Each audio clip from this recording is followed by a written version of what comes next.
नमस्कार, मेरा नाम है अजय वर्मा। इस वक्त मैं उपस्थित है नाला सुपारा में। हमारा शो गरम चाय पे गरम चर्चा, जिसके खास प्रमुख व्यक्ति हमारे साथ जुड़ चुके हैं। उनको ना किसी बैनर ना नाम की ज़रूरत है, उनका काम ही समाज सेवा से उनको जाना जाता है। आज हम उनसे खास बातचीत करेंगे। पिछले कई सालों से कोरोना के चलते आज तक उन्होंने अपने कार्य को कार्यरत रखा है। नमस्कार सर, आपका हमारा गरम चाय गरम चर्चा पे स्वागत है। पहला सवाल, आपने कोरोना के चलते आज तक जो लोगों की सेवाएं की, पर उसका एक भी तात्पर्य फोटो या किसी लोगों के सामने परिचय नहीं किया, तो ये क्या विषय था? कोरोना काल का एक बीमारी माँ विश्व के अंदर चला था और उस टाइम पे किसी को पता नहीं था कि ये भयानक बीमारी अपने भारत में आएगा और विश्व के अंदर ही था वो पूरा। तो 22 तारीख को कुछ लॉकडाउन का फैसला हुआ था, 22 तारीख से लॉकडाउन चालू हुआ था। 23 तारीख को मॉर्निंग में हम लोग उठे तो सब नाकाबंदी, पुलिस ने नाकाबंदी किया था, हर दुकानें बंद था। तो मैं सोचा कि चलो ना चाय बना के, पुलिस वाले जितने नाकाबंदी पे हैं उन लोग को चाय पानी तो पहुंचा क्या। मतलब सर्वप्रथम कार्य आपने चाय से शुरुआत की थी। तो मैंने कुछ तो नहीं है तो मगर चाय बना के और पानी लेके, क्योंकि चाय और पानी के बिना तो ड्यूटी कर ही नहीं पाएंगे और दुकानें खुली रहती थी तो खुद ही ले लेते थे। तो ऐसा ही चाय लेके निकले, नाला सुपारा से स्टार्ट किया मैंने। तो नाके पे जो अपने पुलिस वाले थे सब लोग को चाय नाश्ता दिया, दोनों टाइम किया। 2-3 दिन लगातार मैंने चाय नाश्ता। मतलब लगभग कितने इलाकों में, क्षेत्रों में आपने ये कार्यक्रम रखा और कितने पुलिस कर्मियों को सर्वप्रथम आपने ये पहले स्टार्ट में तो पहले मैं नाला सुपारा में ही अपने ईस्ट के भाग में और वेस्ट के भाग, पहला ईस्ट चालू किया 2 दिन, फिर वेस्ट में आना जाना चालू किया। कम से कम ऐसे 4-5 दिन कंटिन्यूस में खाली चाय और नाश्ता बांटा। जब मार्केट के अंदर घुमा तो पता चल रहे थे खाने के लिए मोहताज हो रहे थे। तो क्योंकि उस समय उत्तर भारतीय और अन्य राज्य के लोग यहाँ पे जो काम करते हैं, नाला सुपारा एक घना आबादी वाला क्षेत्र है, यहाँ पे बाहर क्षेत्र के राज्य के लोग यहाँ पर आकर रहते हैं। तो उस समय वो लोग चल के अपने घरों तक जा रहे थे। उस समय का माहौल बहुत निंदनीय था।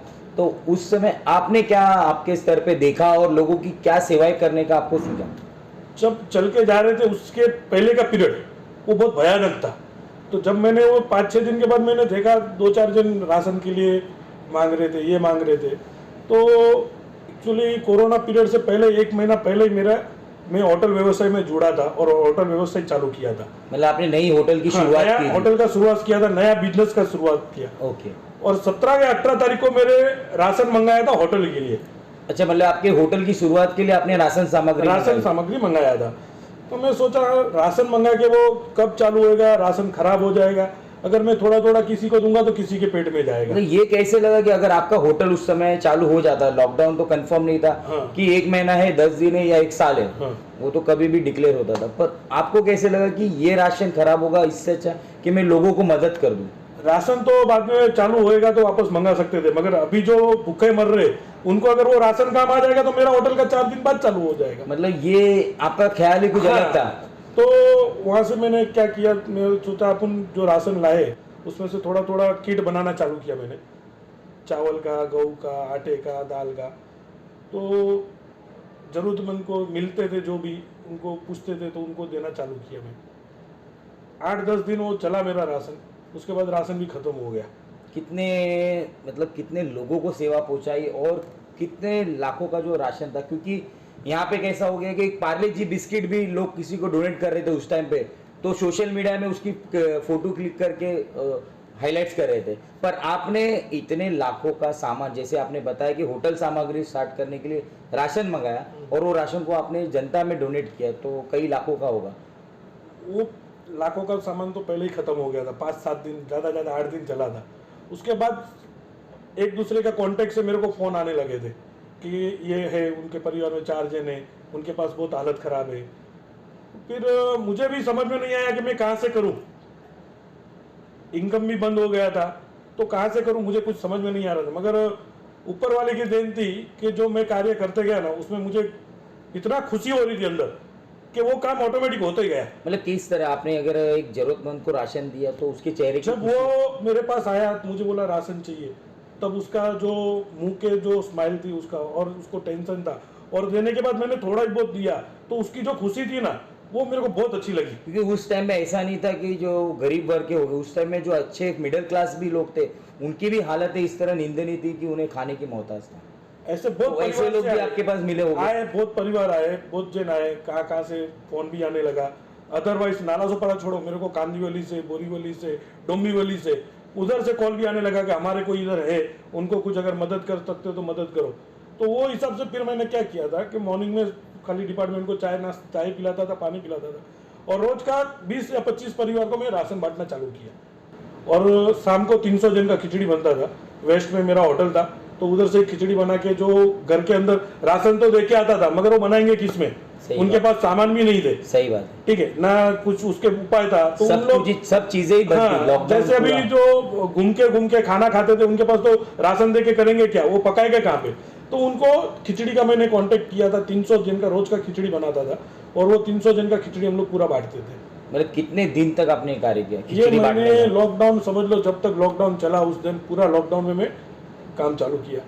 करीबन 900 परिवार के ऊपर मैंने राशन बांटा रहेगा। 900 परिवार, बहुत बड़ी बात है सर। मतलब इस कार्य में आपने अकेले अपने स्तर पे किया या किसी आपके भाई बंधु और आपके संपर्क में लोगों ने सपोर्ट किया? नहीं, देखो पेमेंट का सपोर्ट तो किसी से कहीं आया नहीं, ना कोई कंपनी से, ना कोई पार्टी से, ना कोई सर्कल से। मेहनत करने के लिए मेरे स्टाफ थे। मैं पैसा तो कर सकता था, मगर उठा के सामान पहुंचाना उसके लिए भी आदमी लगते थे। तो मेरे ही स्टाफ थे, उन्होंने मेरे को बहुत मदद की है। वो लोग भी एक दिन भी घर पे नहीं बैठे। इतनी महामारी बीमारी चल रही थी, घर से बाहर निकलने के लिए डर रहे थे कि घर से बाहर कैसे जाए। उस टाइम पे भी उन लोग ने मेरा साथ दिया। सर चाय लीजिए। सर और एक सवाल, कई लोगों ने बिस्किट का पूड़ा, जो मैं पहले भी बोल चुका हूँ कि बिस्किट का पूड़ा भी देते थे, तो सोशल मीडिया में अपना क्लिक करके वो अपनी प्रचार करते थे। पर आपने इतने लाखों का डोनेट किया। आज हमने आपसे बातचीत किया तो हमें पता चला, हमें पता था पर इतने बड़े पैमाने में क्या आज हमें पता चला, पर आपने किसी मीडिया में जिक्र नहीं किया, क्यों? समाज सेवक करने के लिए मीडिया में जिक्र करना जरूरी नहीं है। राजनीति करके समाज सेवक करना है तो मीडिया में प्रचार करना जरूरी है। हमें राजनीति से कोई लेना देना नहीं, समाज सेवक करना है, समाज सेवक करते रहेंगे। सर मेरा इस शो का आखिरी सवाल, और कितने लोगों को बुरा भी लगे पर ये हमने सुनी है कि आपने अच्छा काम किया। कई लोगों के जो आपके शुभचिंतक है, जो अच्छे कार्य किया आपने, उन लोगों ने, आपके शुभचिंतक ने बताया कि आपका गैर फायदा भी लिया गया। तो ये बात सच है? गैर फायदा उठाने वाले उठाए, वो तो क्या हिंदुस्तान में चलते रहते हैं। अच्छा काम करने वाले को बुरा बनाने का, बुरा काम करने वाले को अच्छा काम कर। हमको जो अच्छा लगता है वो हम लोग कर रहे हैं। मुझे जितना समाज सेवक मेरे में ताकत है उतना मैं समाज सेवक करूंगा। ना मेरे कोई संस्था है, ना कोई राजनीति है, मैं मेरे दम पे करता हूँ। मेरे पास जो ताकत रहेगी मैं उतना समाज सेवक करूंगा और हमेशा करते रहूंगा मैं। देखा आप सभी ने, सचिन गाला ने हमारे सभी सवालों का जवाब बहुत अच्छी तरह से दिया, बेहतरीन तौर पे दिया। ऐसे ही समाज सेवक होते हैं जो बहुत बड़ा काम करते हैं पर किसी सोशल मीडिया और मीडिया में अपना जिक्र नहीं कहते, क्योंकि यही सच्चा समाज सेवक होता है। इसी साथ हमारा एपिसोड खत्म होता है। नए एपिसोड में नए खास व्यक्ति के साथ हम मुलाकात करेंगे। नमस्कार।